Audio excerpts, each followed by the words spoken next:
हरिओम। किसी साधक की जिज्ञासा है कि प्रकृति के 3 गुणों के बारे में बताएं। देखिए, ये विषय इतना विस्तृत है, इतना विशाल है कि इसको बताने में 2-4-5 दिन, महीना 2 महीना भी कम पड़ेगा। इतना विशाल, इतना विस्तृत विषय है ये तीनों गुणों के संबंध में जानने का। कहते हैं कि हरि अनंत, हरि कथा अनंता। जिस तरह हरि अनंत है, हरि की कथा अनंत है, हरि की माया भी अनंत है। भगवान गीता में कहते हैं, मम माया दुरतया मामेओ ये प्रपद्यन्ते माया मेताम तरन्ते।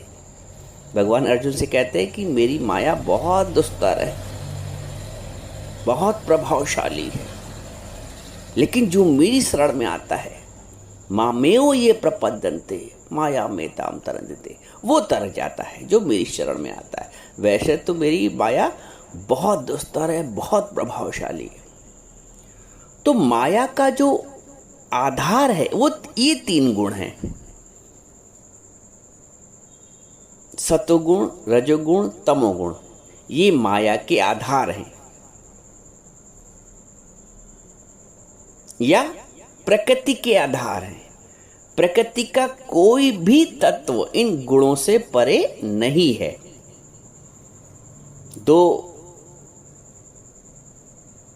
तत्व है मूलतः सृजन के समय, एक पुरुष और एक प्रकृति। पुरुष तो एक अकेला है, चेतना एक अकेली है, ब्रह्म एक अकेला है, नाम अलग अलग है, लेकिन प्रकृति के विभिन्न स्वरूप हैं। इतना विस्तृत है। जैसे सूर्य एक है, लेकिन सूर्य से या सूर्य के माध्यम से जो कार्य होते हैं वो बहुत विस्तृत। एक सूर्य से अनेक, इतनी बड़ी विशाल सृष्टि का संचालन हो रहा है। लेकिन जिसका सूर्य तो सत्य है, लेकिन जो जैसे वनस्पति पैदा हुई तो एक दिन वनस्पति समाप्त भी हो गई। जो जो उत्पन्न हो रहा है प्रकृति के रूप में, वो उसका विलय भी हो रहा है, उसका समापन भी हो रहा है। प्रकृति परिवर्तनशील है, प्रकृति मरणशील है। पुरुष शाश्वत है, अनंत है, अमर है, अनादि है, अनंत है। लेकिन पुरुष ने जो माया उपजाई वो ना टिकने वाली है, वो शाश्वत नहीं है, वो भ्रम है, वो गुणों से बाधित है।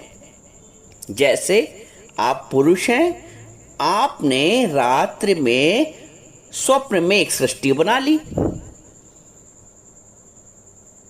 आपसे ही उत्पन्न हुआ स्वप्न, लेकिन स्वप्न मिथ्या है।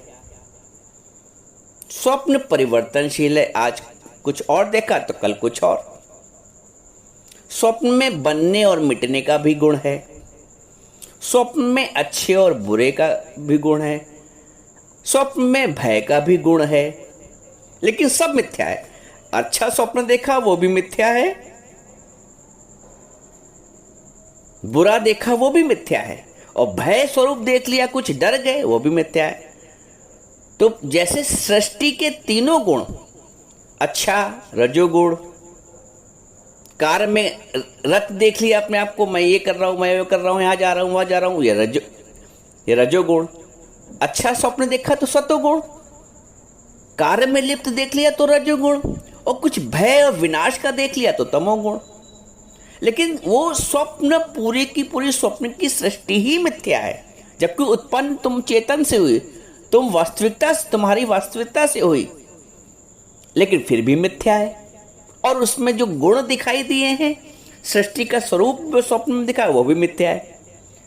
तो एक परमात्मा वो सत्य है, जैसे तुम सत्य हो तुम्हारे सत्यता के आधार पर। भाई मुर्दा थोड़ी देखेगा स्वप्न, चेतन व्यक्ति तो देखेगा ना। तो तुम्हारी चेतना के आधार पर वो स्वप्न की सृष्टि बनी और आंख खुली तो लय हो गई, संपूर्ण सृष्टि लय हो गई आंख खुलने पे। तो जब तुम अज्ञान में सो रहे हो तो संपूर्ण सृष्टि सच है, और जहां विवेक के नेत्र खुले, तीजा नेत्र, सो सृष्टि भस्म हो गई माया की। ऐसे ही परमात्मा ने, एक ब्रह्म ने, एको हम बहुत श्यामी, मैं एक से बहुत हो गया, अनेक हो गया, अनंत हो गया, प्रकृति के माध्यम से, माया के माध्यम से, सृजन के माध्यम से। एक मैं सच हूं, बाकी मेरे से जो उत्पन्न माया है वो मिथ्या है। एक मैं सच हूं, लेकिन मेरे से उत्पन्न जो स्वप्न है या था वो मिथ्या है। स्वप्न के तीनों अवस्थाएं मिथ्या हैं। अच्छी स्वप्न है तब भी मिथ्या है, बुरा है तब भी मिथ्या है, और भयकारी है तब भी मिथ्या है। आंख खुलने पर सब मिथ्या हो जाता है। तो ऐसे ही गुरु हमारी ज्ञान में आंख खोलता है। हमारे वेदों का पहला पहला महावाक्य है, ब्रह्म सत्य जगत मिथ्या। मिथ्या जगत के ये तीनों गुण हैं जो माया को आधार दिए हुए हैं। अब हमारी वृत्ति कहां अटकी है? होना हमें त्रिगुणातीत है। एक बात ये भी समझ लो, वो ठीक बात है, क्योंकि संसार में जन्मे हैं, माया के बीच हैं, तो ये तीनों गुण लिपायमान हैं। लेकिन मूलतः तत्वतः हमें तीनों गुण से त्रिगुणातीत होना है, अतीत होना तीनों गुणों से। जैसे ब्रह्म अतीत है, वैसे जीव भले ही प्रलोभन में आकर, माया के आकर्षण में आके तीनों गुण से लिपायमान हो गया, लेकिन उस जीव को पुनः जब तक लौट के अपने आत्म स्वरूप में, अपने ब्रह्म स्वरूप में, अपने चैतन्य स्वरूप में स्थित नहीं हो जाएगा, तब तक वो चक्कर लगाते रहेगा जन्म और मरण के चक्कर में। इसीलिए त्रिगुणातीत की अवस्था कही गई है। भगवान ने बोला है, सत्वम रजस्तम इति गुणा प्रकृति संभवा निबद्धन्ति महाबाहो देहे देहिनमव्ययम्। भगवान कहते हैं, अर्जुन, सत्वगुण, रजोगुण, तमोगुण, ये प्रकृति से उत्पन्न तीनों गुण अविनाशी जीवात्मा को शरीर में बांधते हैं। अविनाशी, देखो, हम वस्तुतः मूलतः तत्वतः तो अविनाशी हैं, लेकिन चूंकि प्रकृति से उत्पन्न ये तीनों गुण हमको बांध देते हैं, तो हम इन तीनों गुणों के द्वारा संचालित होते हैं। एक छोटा सा मिसाल, दो शब्द हैं, एक राम अर्थात ब्रह्म, एक काम अर्थात जगत।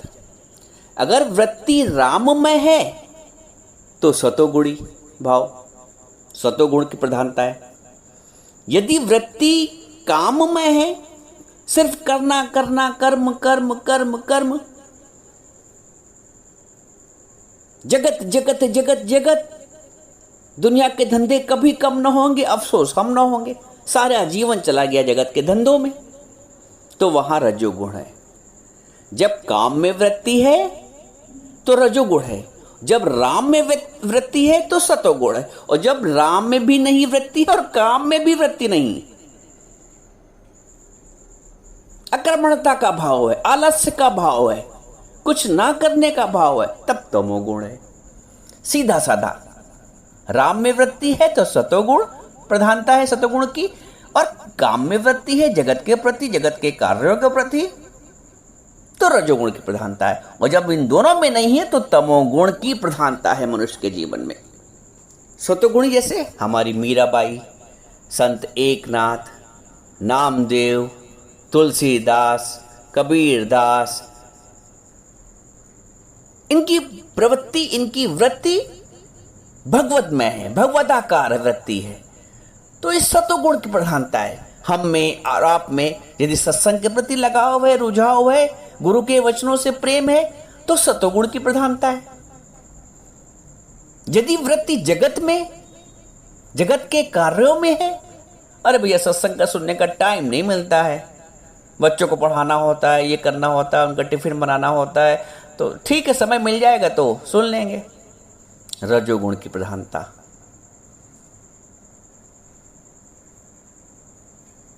और यदि हमारी वृत्ति न सत्संग में है न काम में है,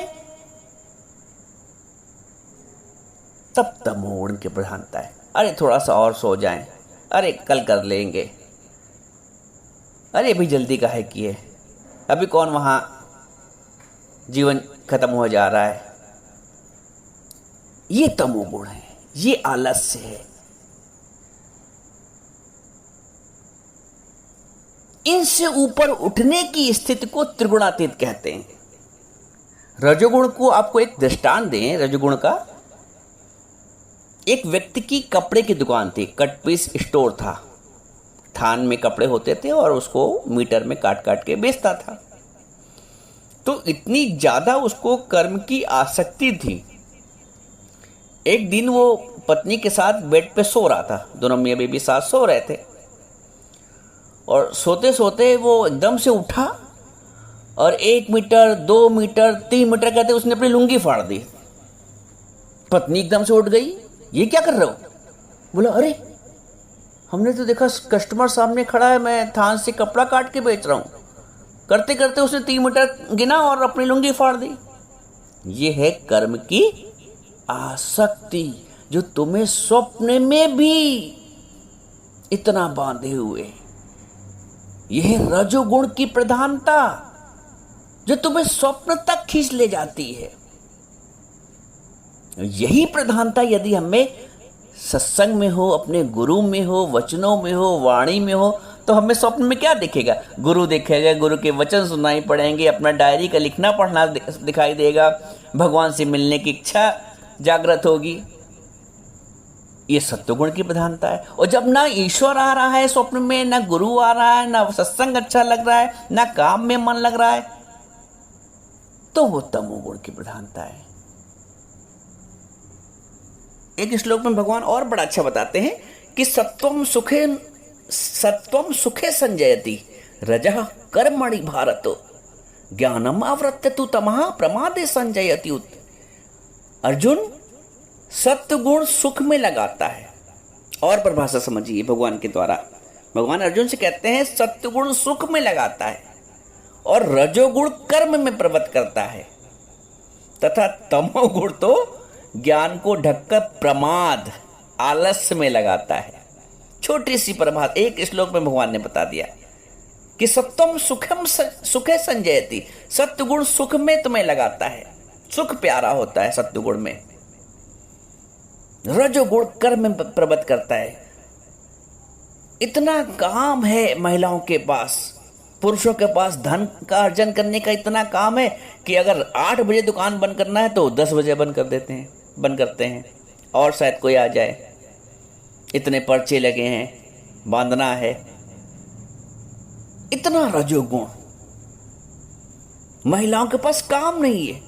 सुबह से उठ के वो आपको इतनी काम की लिस्ट बता देंगी, ये रजोगुण काम नहीं आएगा। कहां फंसे हो, कहां समय दे रहे हो? भगवान इसका आगे उपाय भी बताएंगे। समस्या बता रहे हैं तो समस्याओं का समाधान भी बता रहे हैं। अधिकतर व्यक्ति तमोगुणी कम है, रजोगुणी बहुत है।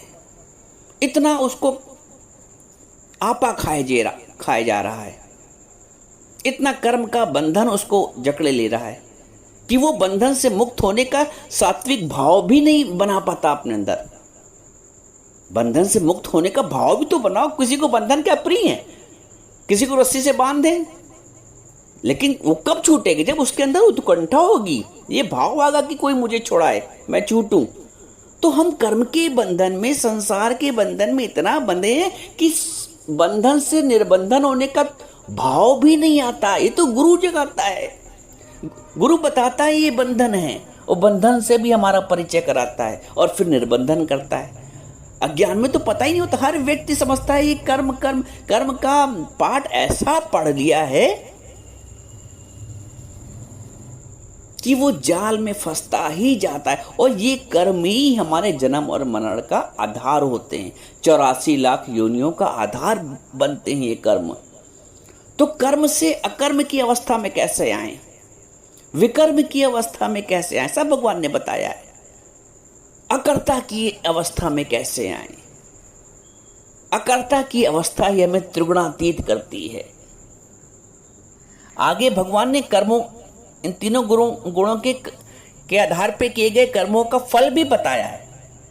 कर्मणः सुकृतस्याहु सात्विकीम निर्मलम फलम रजसस्तु फलम दुखम अज्ञानम तमसा फलम। श्रेष्ठ कर्म का तो सात्विक अर्थात सुख, ज्ञान और वैराग्य आदि निर्मल फल का मिलता है। श्रेष्ठ कर्मों का यानी सतोगुण से जो प्रधान होते हैं उन कर्मों का जो फल होता है वो सुख के रूप में प्राप्त होता है, ज्ञान के रूप में प्राप्त होता है, वैराग्य आदि निर्मल फल के रूप में प्राप्त होता है। और रजस कर्म का फल दुख और तमस कर्म का फल अज्ञान है। इतना विनाशकारी है तमस गुण, इतना विस्फोटक है।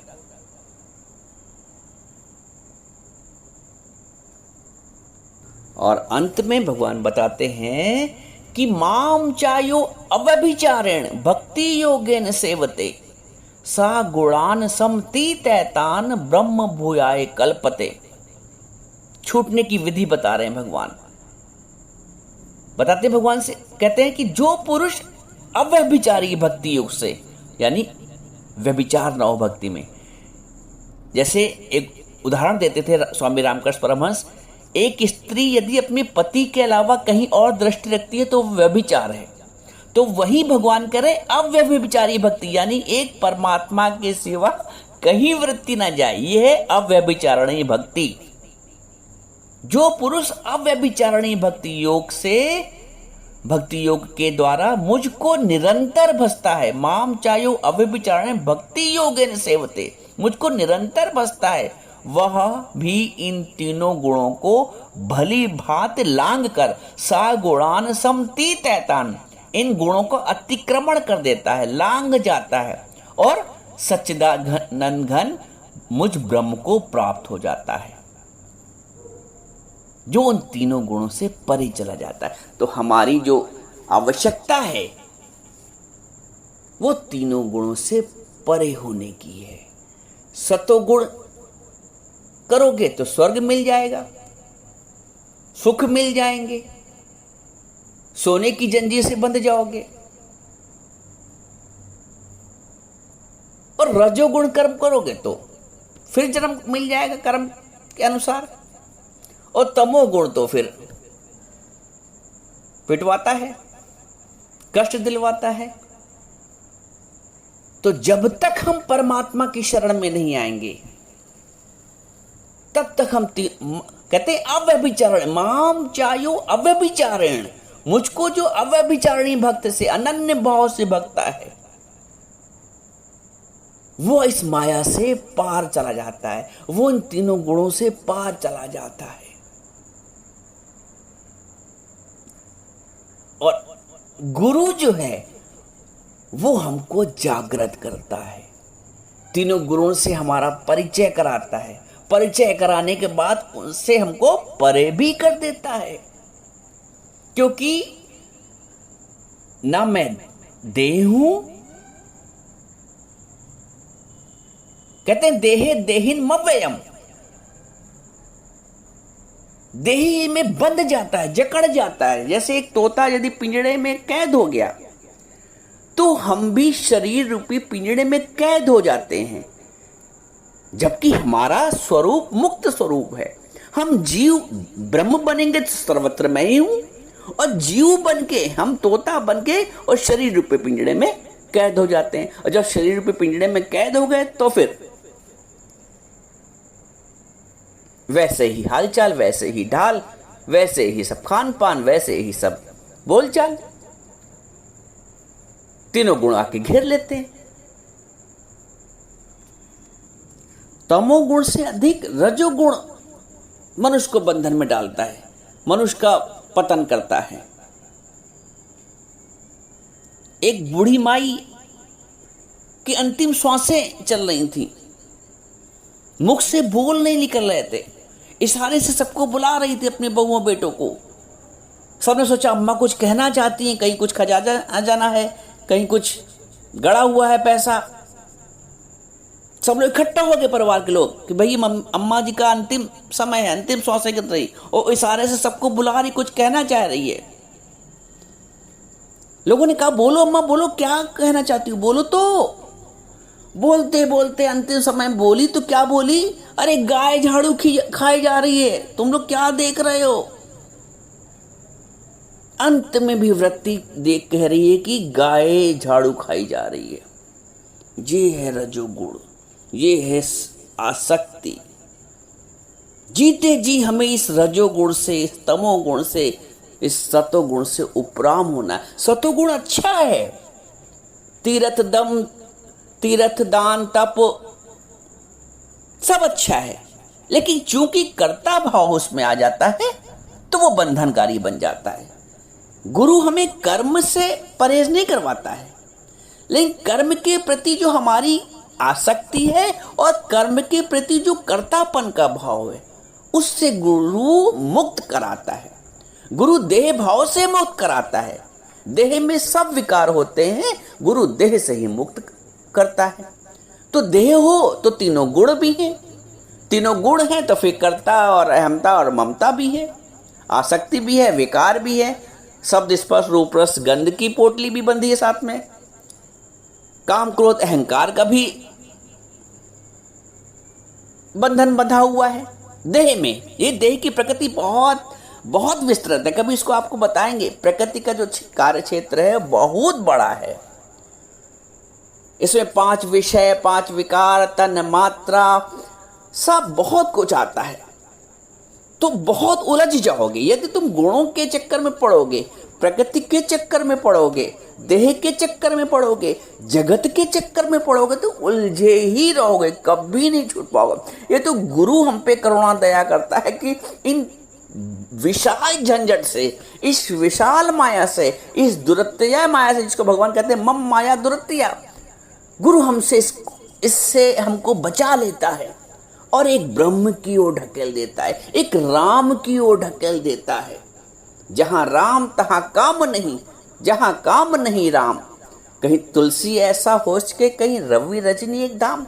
यदि तुमने राम को पकड़ लिया है, राम को धारण कर लिया है, गुरु को धारण कर लिया है, तो काम और ताम सब दूर हो जाता है। एक तू जो मिला सारी दुनिया मिली, एक तू जो मिला सारी दुनिया मिली, एक तू जो मिला सारी दुनिया मिली। एक छोटे से एग्जाम्पल के बाद इस सत्संग का समापन करते हैं। जीवन जैसे एक गाड़ी है, मनुष्य का जीवन, और इस गाड़ी में जो ब्रेक है वो तमोगुण है। वो अवरोध डालता है, वो बाधाएं डालता है, वो रोकता है, वो टोकता है। तमोगुण ब्रेक है इस गाड़ी का, रजोगुण एक्सीलेटर है इस गाड़ी का, जो तुम्हें भगाए रहता भगाए रहता भगाए रहता है, विश्राम ही नहीं देता है। जीवन में शांति सुकून ही नहीं मिल पाता है, 2 घड़ी अपने फुर्सत के नहीं मिल पाते हैं। ये है एक्सीलेटर, ये है तुम्हारा रजोगुण। और जो सतोगुण है वो एक कुशल ड्राइवर का गुण है। कुशल ड्राइवर इन तीनों का इस्तेमाल करता है प्रॉपरली और मंजिल तक पहुंच जाता है। हमें जीवन की ये गाड़ी मिली, ये शरीर मिला, इन तीनों गुणों का संचालन करें और तीनों गुणों से परे हो जाए। जैसे ब्रेक का, एक्सीलेटर का, स्टीयरिंग का इस्तेमाल भी हुआ, फिर मंजिल पे पहुंच गए, इन तीनों से मतलब भी नहीं।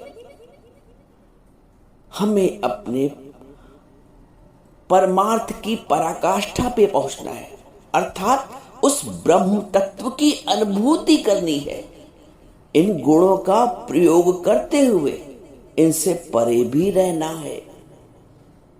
हम परे तभी रह पाएंगे जब हमारा सत्संग के माध्यम से विवेक जागृत होगा। इसलिए सत्संग महत्व है, पूर्ण है। इसलिए सतगुरु की महिमा गाई गई है कि गुरु हमें, होता क्या है, अज्ञान की अवस्था में जब हमें ज्ञान मिलता ही नहीं जीवन में, जैसे करोड़ों लोगों को साथ ऐसा है, वो कर्म तो करते हैं, सतोगुण भी कर्म हो रहा है, दान तीरथ तप ताव सब हो रहा है, रजोगुण तो हो ही रहा है सारा जीवन, और तमोगुण भी रहता है, क्रोध आलस्य व्यभिचार, तो तीनों गुण में लिप्त रहते हैं ऐसे व्यक्ति।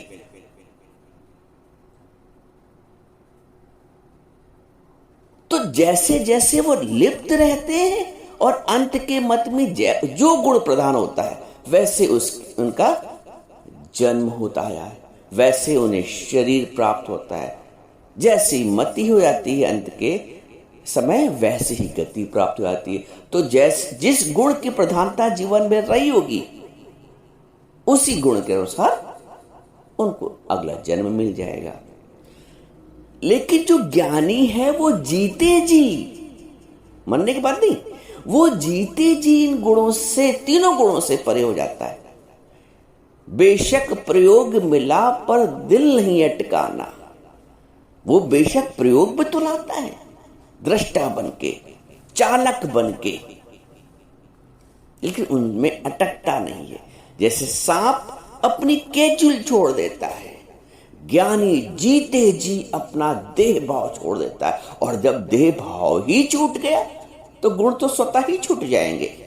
कपड़े में कुछ लग गया, हमने कपड़ा ही उतार दिया, तो जब कपड़ा ही उतार दिया, बदल दिया, तो वो दाग भी, वो जो लग गया था गंदगी गोबर, वो अपने आप ही छूट गया। हमें गुरु जीते जी ये देह भाव रूपी वस्त्र उतरवा देता है और ब्रह्मत्व के भाव को धारण करवा देता है। अहम ब्रह्मास्मि तत्त्वमसि, जो हमारे वेदों का पहला महावाक्य है, जहां से जीवन का आरंभ होना है और जिस भाव में ही शरीर की अंतिम श्वास जानी है, ये तभी तो गति। तो जीवन के जीते जी गुरु हमें उस ब्रह्मत्व की स्थिति में पहुंचा देता है। न मैं देहो न मम देहो, न मेरा शरीर न मैं शरीर हूं, और हम तीनों गुण से परे हो गए। निर्लेप, मेरा निर्लेप साक्षी स्वरूप कोई कोई जाने रे, मेरा सत्यचित आनंद रूप कोई कोई जाने रे।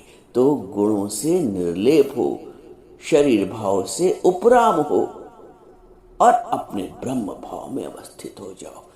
यही त्रिगुणातीत की अवस्था है।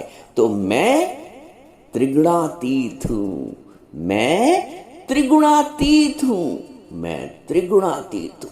इस बात का अनुभव करो और इसी बात का निश्चय भी करो।